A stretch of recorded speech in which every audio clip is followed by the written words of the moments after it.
What's up, guys? I'm just going to lay down the law here. I've been kind of going over some things that worked for me when I really kind of started trying to orient myself in the direction of figuring out who I am a couple years ago, right? So not right now, but a couple years ago.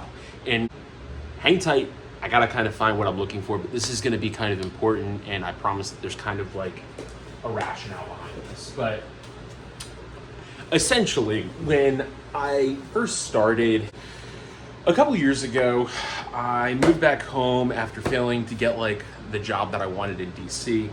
It was a total nightmare for me. I was really struggling with like my self-identity and who I was and like what I wanted to do with this life. And I think within like the self-improvement space, they're always talking about well, what is your dream job? What would you do if like you had no money and all of this stuff? And those are really big and challenging questions to address when, you're just learning how to crawl.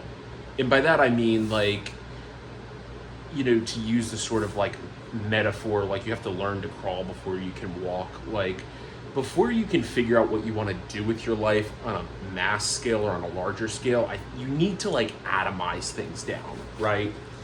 And so in one of these things, I had it the other day, but like I'm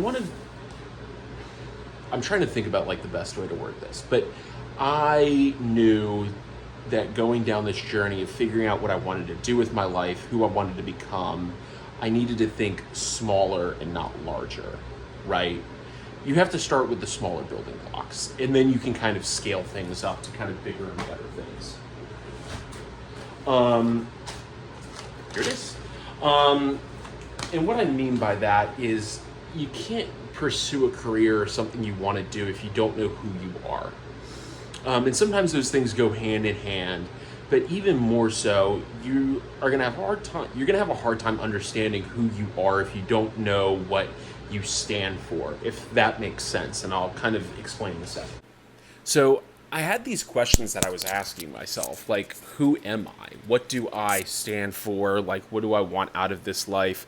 What is going to be the hand that's sort of guiding me along as I make major life decisions, right?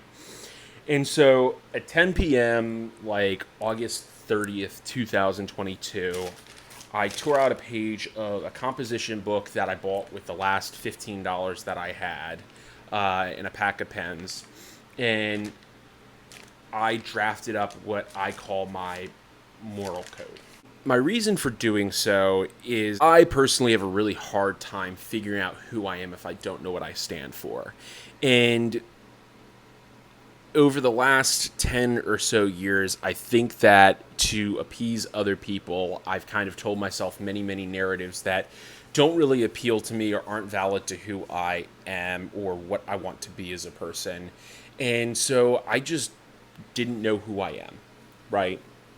Which, I mean, it's a relative thing because I think I'm still trying to figure out who I am to this day, and I stand by that.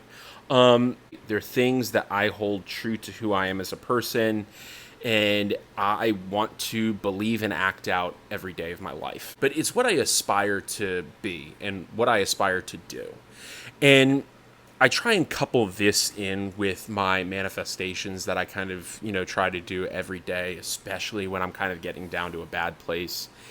Because I think acknowledging who I am and what I value, and then on top of that, what I desire, puts me in the frame of mind that is open to helping others and open to be the person that I want to be, but also pursuing the dreams that I want, if that makes sense. That's kind of the crux of it, right? Like, it's important that we know who we are or know where we're going to draw lines in the sand. And by writing out a moral code for myself, it gave me exactly what I needed to kind of act out as a good person every day. It's been incredibly helpful for me. I would really strongly encourage you to go out and write your own moral code to figure out what really matters to you. Because I think once you figure out what's important to you and what you value, you can start finding opportunities that align with what you value, right? I'm never going to pursue an opportunity, a job, or a life path that's going to violate something in my moral code, because that's just not what I want.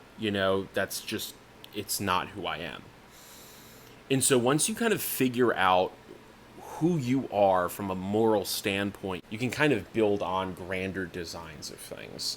Whether that's the people that you interact with, the organizations that you join, the businesses that you pursue, the hobbies or activities you engage in. You can all kind of tie it into what is important to you versus what's not important to you. So those are my thoughts for the day. I would love to hear what your guys' thoughts are, but those are kind of just my thoughts for the day, and I'll hit you guys back with another video sometime soon. Until then, that's been Will's Take.